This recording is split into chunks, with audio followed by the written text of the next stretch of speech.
Imagine you're hiring an intern. This person can read a million books a second, crunch endless spreadsheets, and memorize entire libraries. But there's a catch. They've spent their entire life locked in a windowless room and have never actually stepped foot in the real world. That intern is a lot like artificial intelligence. When we talk about AI, we're really talking about computer systems that are built to mimic how humans learn, reason, and spot patterns. We are already putting this tireless worker to use almost everywhere. You'll find AI analyzing financial markets, routing delivery trucks, answering customer service questions, and helping in classrooms and hospitals. But here is the problem. No matter how many facts it memorizes, this system has zero lived human experience. It doesn't have common sense, it can't read a room, and it completely lacks human moral reasoning.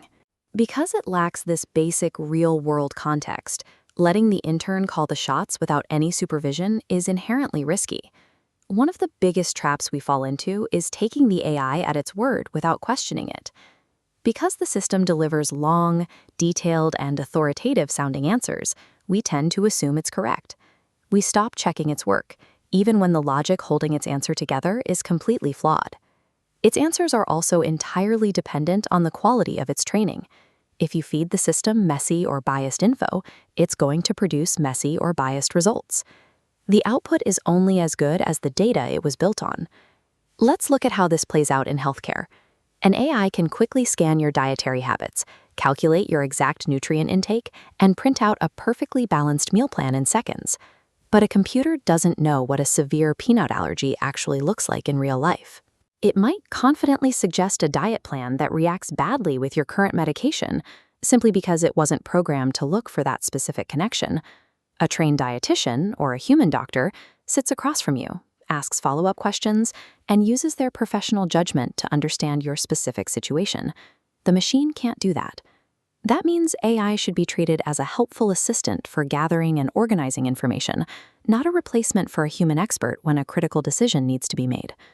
To manage this intern safely, we need clear workplace rules. We call this ethical AI. The first rule is fairness.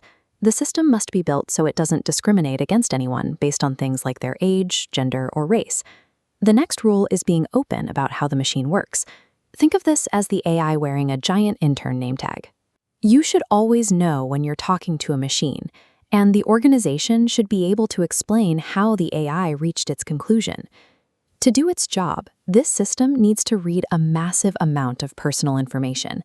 That includes things like your online activity, your financial history, and your private health records.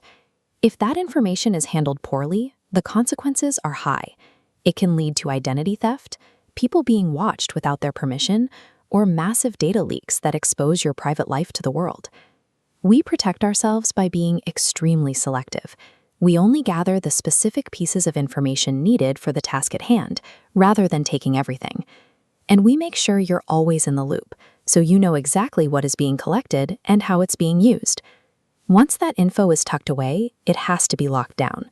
Organizations scramble the data so only authorized people can read it, and they scrub the data to remove your name and identity. By the time the AI sees the information, it's looking at general patterns, not you. Sticking to these ethical rules and privacy boundaries is the only way to maintain trust. It ensures this technology actually helps people while keeping everyone's private life safe. When you use this technology, you are the manager. If you use an AI's advice to make a move, you are the one responsible for the result, not the software. To handle that responsibility, follow a simple checklist. First, always double-check important facts against a source you know you can trust. Second, if the decision could change your life, always talk to a human professional. Third, ask yourself if the AI's advice actually makes sense for your specific life and circumstances. Fourth, take a second to learn what the tool you're using is actually good at and where it tends to struggle. Finally, keep your private business private. Never type sensitive info or secrets into an AI prompt. AI is a remarkably fast assistant that can help you learn and create faster than ever. But when it comes to your health, your data, and your future, you are the boss. Keep your hands firmly on the wheel.